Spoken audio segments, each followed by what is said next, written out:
चलिए आ गए सभी।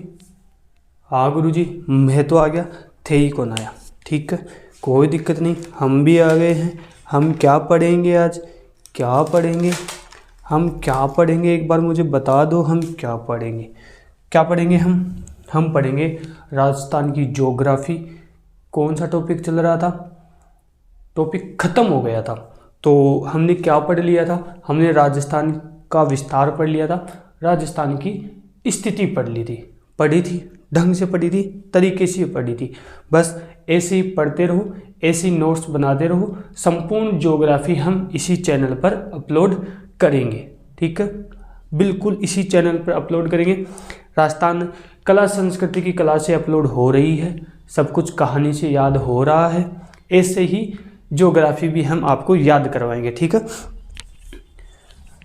बड़ा सुर में बोल रहे हो गए हैं, बहुत सुर लगाओ थे। चलिए क्या पढ़ेंगे, राजस्थान की स्थिति पढ़ ली थी, विस्तार पढ़ लिया था। अब हम पढ़ेंगे राजस्थान के भौतिक प्रदेश, पढ़ लिया बस, तो फिर कोई दिक्कत नहीं। आप बोल रहे हो तो हम जरूर पढ़ेंगे राजस्थान के भौतिक प्रदेश। क्या गुरुजी ये भौतिक प्रदेश के वो है, मतलब जो राजस्थान की स्थिति है, जो राजस्थान है वो कितने प्रदेशों में बांटा हुआ है, उनकी भौगोलिक स्थिति कैसी है, कहाँ मरुस्थल है, कहाँ पर्वत है, कहाँ मैदान है, कहाँ पठारी क्षेत्र है। बस यही तो है भौतिक प्रदेश, फिर तो कोई दिक्कत ही नहीं है, कोई दिक्कत नहीं है। जैसे जैसे जैसे कैसे, ऐसे ऐसे कैसे, ऐसे देखो ये क्या है, क्या गुरुजी मानते हो नहीं, यू है राजस्थान, ऐसे मान के आपको चलना है। ठीक है ये क्या है मरुस्थल, ये क्या है मरुस्थल, ये क्या है अरावली पर्वतमाला। ठीक है ये क्या है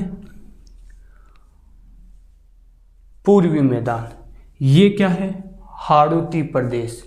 तो यहाँ मरुस्थल है, यहाँ पर्वत है, यहाँ मैदान है, यहाँ पठार है।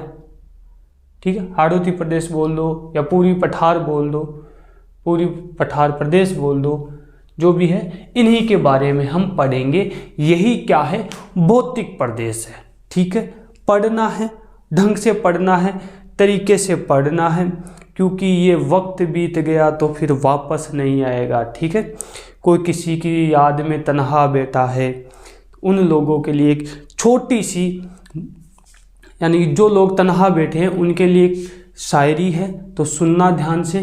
कि क्यों तू उसकी याद में तन्हा बैठा है, क्यों अपने सपनों का गला घोटे बैठा है, क्यों तू उसकी याद में तन्हा बैठा है, क्यों अपने सपनों का गला घोटे बैठा है। हार मत मान और फिर से उठ खड़ा हो, इस बार उसकी याद से ज़्यादा सपना तेरा बड़ा हो।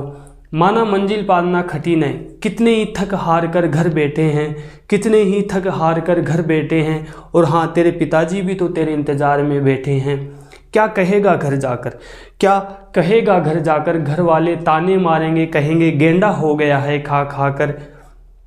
अभी भी कुछ नहीं बिगड़ा है, फिर से उठ खड़ा हो, इस बार उसकी याद से ज़्यादा सपना तेरा बड़ा हो, इस बार उसकी याद से ज़्यादा सपना तेरा बड़ा हो। ठीक है तो किसी की तन्हाओं की याद में मत बैठो और पढ़ो ढंग से, और ढंग से पढ़ेंगे, ढंग से मैं पढ़ाऊँगा। ठीक है कैसी लगी शायरी, कैसे मैंने लिखी थी एक दिन बैठे बैठे, अच्छी लगी हो तो एक लाइक कर देना। ठीक है चले तो फिर चलो आगे। क्या पढ़ रहे थे, भौतिक प्रदेश हम पढ़ेंगे, ढंग से पढ़ेंगे। चलिए बहुत बातें हो गई है, अब हम बिना बातों के महत्वपूर्ण चीज़ें एक बार देख लेते हैं। ठीक है पहला क्वेश्चन, भौतिक प्रदेशों का सर्वप्रथम निर्धारण, भौतिक प्रदेशों का सर्वप्रथम निर्धारण प्रमोद विश्व मिश्रा ने किया था। एक एक पॉइंट वाली बात है वो देख लो। सर्वप्रथम निर्धारण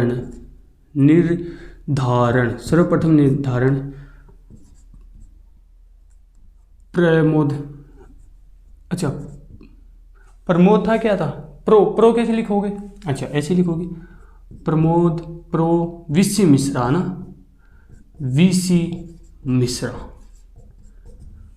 सर्वप्रथम निर्धारण किसने किया? प्रो वीसी मिश्रा ने किया। ठीक है, इसने क्या किया? राजस्थान के भौतिक प्रदेशों को 7 भागों में बांटा। कितने भागों में बांटा? 7 भागों में बांटा। कि भाई ये पश्चिमी मरुस्थल, ये शुष्क मरुस्थल है, ये अर्ध शुष्क मरुस्थल है, ये ऊपर वाला नहरी क्षेत्र बता दिया। ठीक है, ऐसे करके 7 भागों में बताया था जो अपन को नहीं पढ़ने हैं। ठीक है, तो सर्वप्रथम निर्धारण किसने किया? प्रो वीसी मिश्रा ने किया, 7 भागों में बांटा था। ठीक है, ठीक है। दूसरा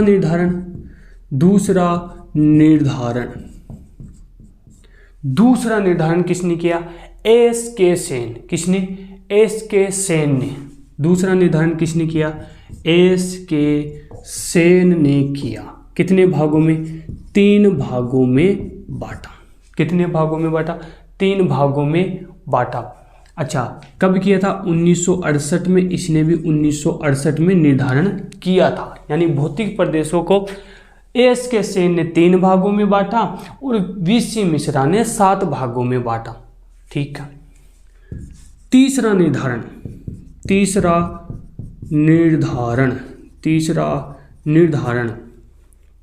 किसने किया? रामलोचन ने। तीसरा निर्धारण किसने किया? रामलोचन ने किया। कितने भागों में बांटा?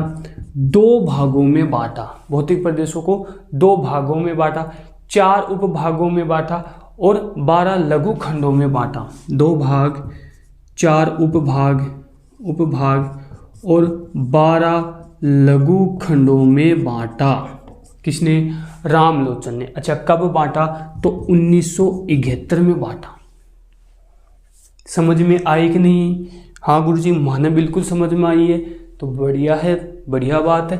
सर्वप्रथम निर्धारण प्रमोद वीसी मिश्रा ने किया 7 भागों में। दूसरा निर्धारण एस के सेन ने 3 भागों में। तीसरा निर्धारण रामलोचन ने किया था। ठीक है, ठीक है। बताओ समझ में आया कि नहीं आया? आया कि नहीं आया? ठीक है। अब हम पढ़ेंगे भौतिक प्रदेशों को मुख्यतः 4 भागों में बांटा है। तो वर्तमान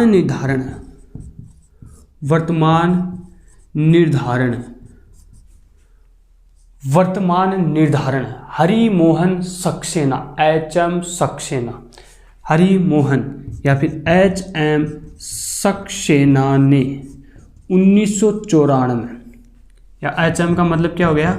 हरिमोहन। ठीक है, तो वर्तमान निर्धारण किसने किया? HM सक्सेना ने किया। कब किया? 1994 में किया। कितने भागों में बांटा? 4 भागों में बांटा। 4 भाग कौन कौन से हैं? नंबर 1 पर आता है थार का मरुस्थल। कोई दिक्कत है कि? कोई दिक्कत नहीं है। दूसरा थार का मरुस्थल हो गया। दूसरा हो गया अरावली पर्वतमाला हो गया। ठीक है। तीसरा पूर्वी मैदान हो गया। और चौथा हाड़ौती प्रदेश हो गया। बताओ कोई दिक्कत है कि? वर्तमान निर्धारण HM सक्सेना ने 4 भागों में बांटा। थार का मरुस्थल, अरावली पर्वतमाला, पूर्वी मैदान और हाड़ौती प्रदेश। बताओ कोई दिक्कत? कोई दिक्कत नहीं है। चले आगे। चलो गुरुजी, बिल्कुल चलो, बिल्कुल मन समझ में आ रही है? समझ में आ रही है को नहीं आ रही? ठीक है, बस तो समझ में आ रहा है तो फिर कोई दिक्कत ही नहीं है। अब देखो, एक बार मैं इसको मिटा देता हूं ना। अब प्रश्न क्या आता है कि राजस्थान के भौतिक प्रदेशों का निर्धारण तो हो गया क्या भाई, इन्होंने निर्धारण किया है। अब किस प्रकार निर्धारण किया है वो हम क्या पढ़ेंगे। ठीक है, क्या पढ़ेंगे? ठीक है, भौतिक प्रदेशों का निर्धारण किस आधार पर किया गया। ठीक है भाई, कैसे पता चला भाई ये है ना मरुस्थलीय इलाका है, ये पठारी प्रदेश है, ये इनकी उत्पत्ति कैसे हुई भाई? कहीं ना कहीं तो आए भाई। थार के मरुस्थल है, ये थार का मरुस्थल है, यहाँ अरावली पर्वतमाला क्यों नहीं आई, यहीं क्यों आई? कारण तो है। या फिर अरावली पर्वतमाला की उत्पत्ति कैसे हुई, तो वो देखो। क्यों हुआ क्या? चल क्यों नहीं रही ये चल क्यों नहीं रहे? 1 मिनट बच्चों, 1 मिनट। काल चुया करछूं मार्कर हम शाही पहली बननी पड़सी। भौतिक प्रदेशों का निर्धारण, भौतिक प्रदेशों का निर्धारण किस प्रकार किया गया वो हमको देखना है। चल ही नहीं रहे हैं बच्चों, मार्कर ही नहीं चल रहे हैं। ये चलेगा ना? 1 मिनट। पता नहीं, एक में मैंने स्याही डाली थी पर पता नहीं क्या हुआ। चलिए, मुझे 1 मिनट का समय दो। मुझे 1 मिनट का समय क्या आप लोग दे सकते हो क्या? मुझे 1 मिनट का समय आप लोग दे सकते हो क्या? भौतिक प्रदेशों का निर्धारण किस प्रकार किया गया वो देखो। ये क्या है? गुरु जी वो गोल गोल बेरो को निके है। ये है पृथ्वी है। 1 मिनट में शायद डाल लेता हूं ना। मुझे 1 मिनट दे दो एक बार। चलिए अब देखो, ये क्या है? ये गोला है। क्या है? गोला है। ये क्या है? ये भाई साहब ठोस भाग है। क्या है? ठोस भाग है। ठीक है, इस ठोस भाग को क्या कहते हैं? पेंजिया। क्या कहते हैं? इस ठोस भाग को हम क्या कहते हैं? पेंजिया कहते हैं। और ये जो भाग है जलीय भाग, इसको हम कहते हैं पेंथालासा। पेंथालासा या पेंथालिसा, जो भी है, पेंथालासा या पेंथालिसा। ठीक है। अब ये ठोस भाग है, समय बीतता गया, दबाव इस पर पड़ता गया, 1000 साल, 10 लाख हजार साल, 10 करोड़ साल समय बीतता गया और इस ठोस भाग के क्या हो गए?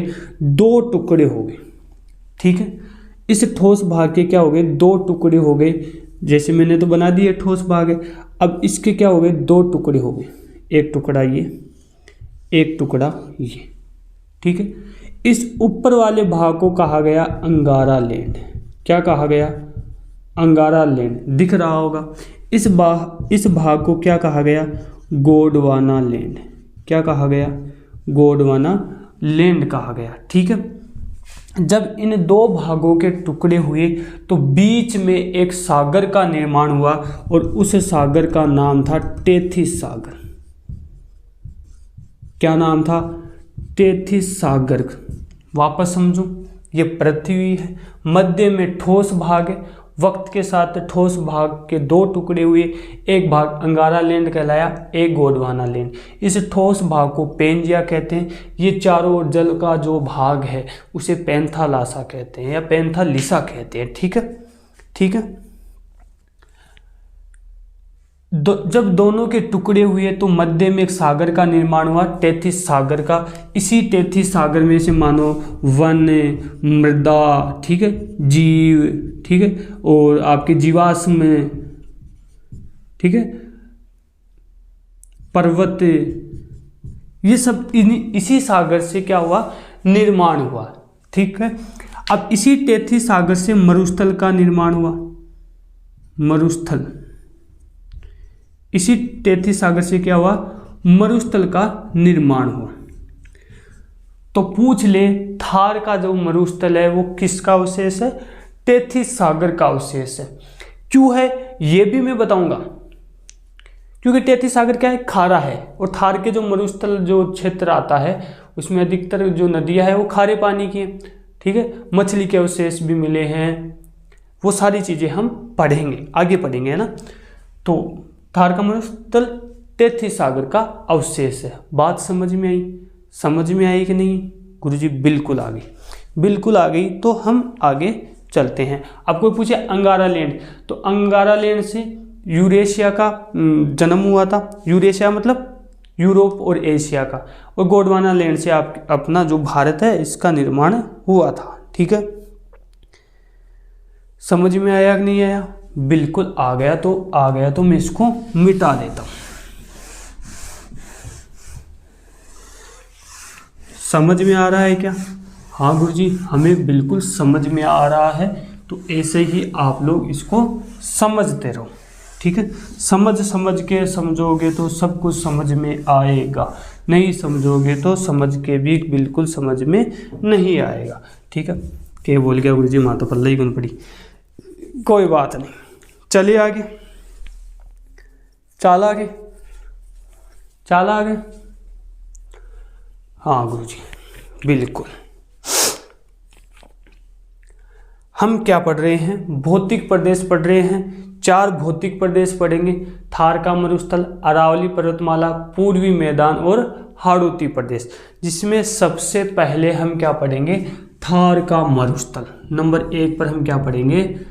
थार का मरुस्थल। नोट्स बनाना आप अच्छे से, ठीक है। राजस्थान के भौतिक प्रदेशों में सर्वप्रथम हम क्या पढ़ रहे हैं? थार का मरुस्थल पढ़ रहे हैं। और मैंने बताया कि थार का मरुस्थल क्या है? टेथीस सागर का अवशेष है। तो गुरुजी थार का मरुस्थल क्या होता है, क्या इसकी विशेषता होती है?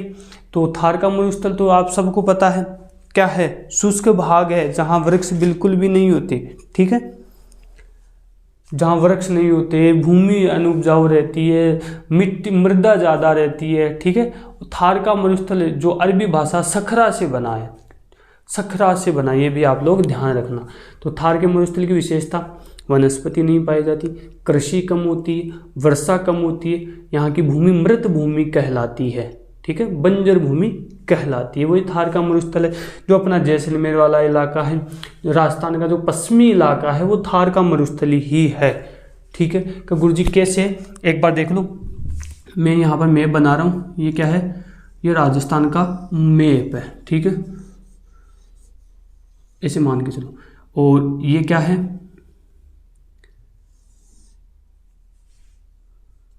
कुछ भाग ऐसा है, कुछ भाग ऐसा है, कुछ भाग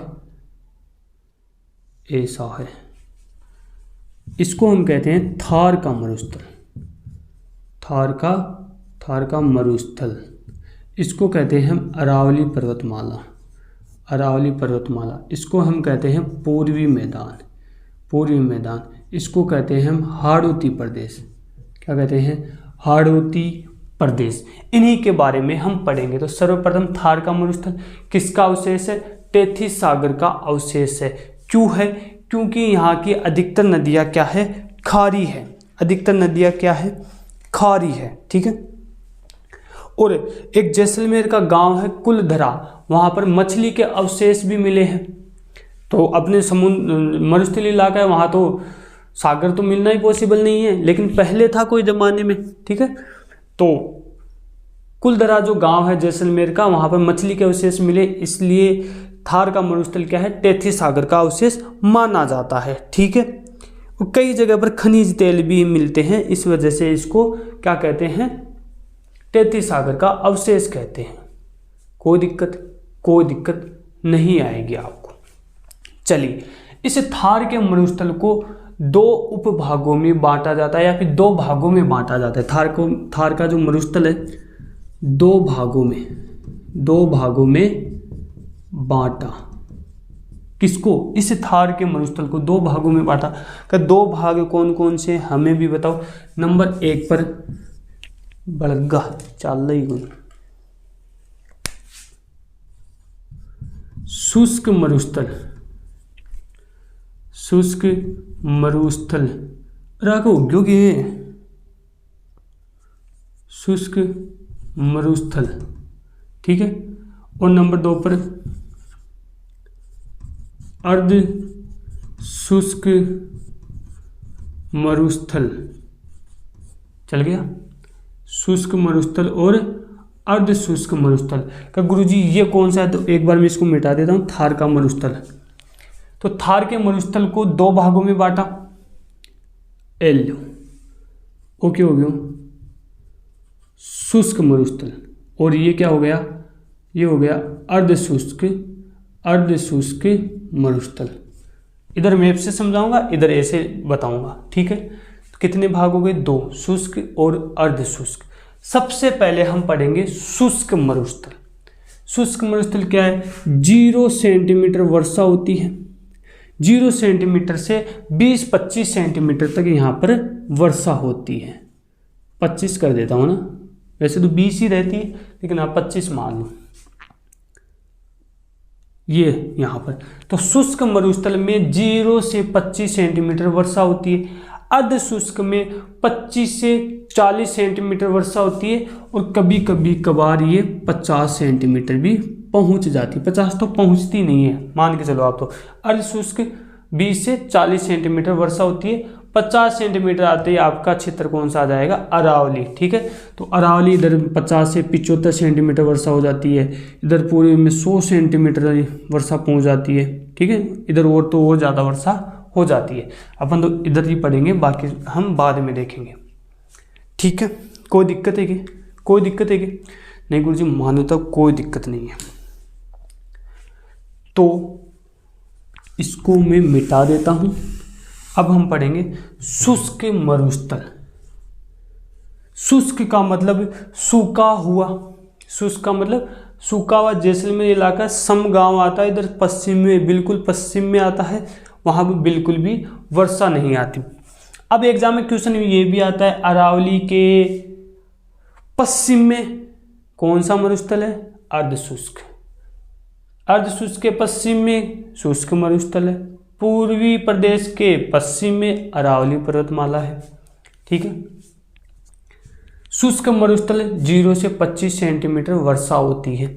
यहाँ पर बालू का स्तूप पाए जाते हैं। बालू का स्तूप का मतलब टीले पाए जाते हैं। यहाँ पर क्या पाए जाते हैं?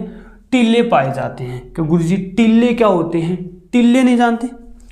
टीले नहीं जानते क्या आप? ना गुरुजी, मैं तो कौन जाना टीला, मैं तो जाना ही नहीं बिल्कुल टीला होगा क्या है।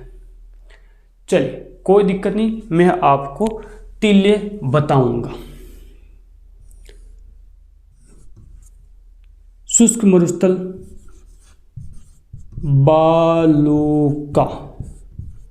बालू का स्तूप युक्त टीले या बालू का स्तूप युक्त क्षेत्र भी आप इसको बोल सकते हो। ठीक है, तो अपन तो बालू का स्तूप ही पढ़ेंगे। ठीक है, क्या गुरुजी बालू का यानी कि रेत होती है, रेत, वही पढ़ेंगे। ठीक है, कि कौन कौन से टीले यहाँ पर पाए जाते हैं शुष्क क्षेत्र में? जैसे आंधी वगैरह चलती है तो जो मृदा होती है, जो मिट्टी होती है, रेत, उनके क्या बन जाते हैं? पहाड़ बन जाते हैं। वही बालू का स्तूप है। स्तूप का मतलब टीले, तो रेत के टीले बन जाते हैं आंधी वगैरह चलने से। कौन कौन से टीले यहाँ पर पाए जाते हैं? अनुदैर्घ्य, अनुप्रस्थ, तारेनुमा। ठीक है, इनके बारे में हम पढ़ेंगे। बरखान भी होता है एक। तो सबसे पहले नंबर 1 पर अनुदैर्घ्य बालू का स्तूप। ये टीले कहाँ पाए जाते हैं? शुष्क मरुस्थल में पाए जाते हैं। कहाँ पाए जाते हैं? शुष्क मरुस्थल में पाए जाते हैं। कि अनुदैर्घ्य बालू का स्तूप ये कैसे होते हैं? कैसे होते हैं? ये हवा के अनुसार इनका निर्माण होते हैं, बिल्कुल सीधे टीले होते हैं। यही क्या है? अनुदैर्घ्य बालू का स्तूप है। ठीक है, एक आता है अनुप्रस्थ बालू का स्तूप। नॉर्मल बात है, कोई ज़्यादा वो नहीं है। अनुप्रस्थ बालू का स्तूप। कि गुरुजी ये क्या होते हैं अनुप्रस्थ बालू का स्तूप?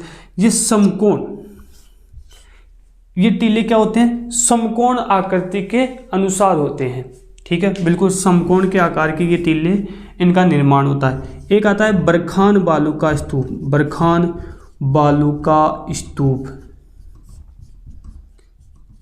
इसकी आकृति अर्धचंद्राकार होती है। आकृति कैसी होती है? अर्धचंद्राकार इसकी आकृति होती है। सॉरी, चलिए, कोई दिक्कत? कोई दिक्कत? कोई दिक्कत है कि? एक बालू का स्तूप और आता है नेटवर्क बालू का स्तूप। नेटवर्क बालू का स्तूप क्या विशेषता होती है? लगातार बनने वाले बालू का स्तूप क्या कहलाएंगे? नेटवर्क बालू का स्तूप। ठीक है, एक के बाद एक टीले का निर्माण होता है, वो नेटवर्क बालू का स्तूप होता है। ठीक है, कोई दिक्कत है? कोई दिक्कत है कि? कोई दिक्कत है कि? एक बालू का स्तूप आता है अवरोधी बालू का स्तूप। अवरोधी बालू का स्तूप यानी कि अवरोध के कारण इनका निर्माण होता है। आंधी चल रही है, सामने पेड़ है, आंधी चली, रेत को उड़ाया और उस पेड़ की वजह से वो जो रेत है वो वहीं पर रुक गई और क्या हो गया, टीले का क्या हो गया, निर्माण हो गया।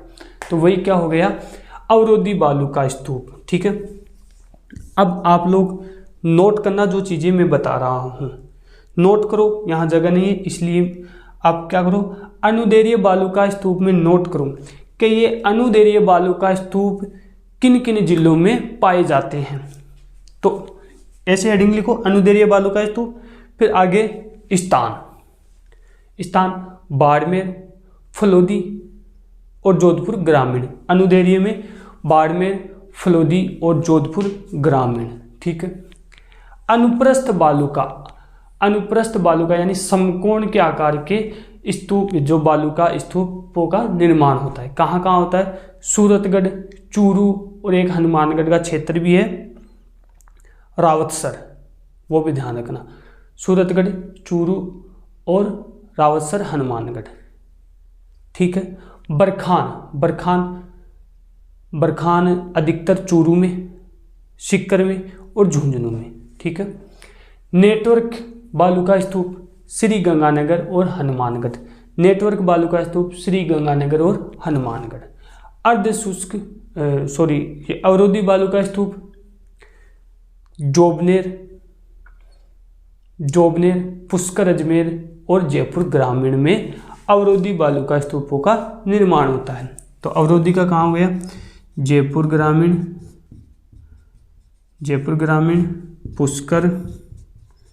पुष्कर कहाँ है, अजमेर में, पुष्कर अजमेर। ठीक है, जयपुर ग्रामीण, पुष्कर अजमेर। ठीक है, और एक जोबनेर।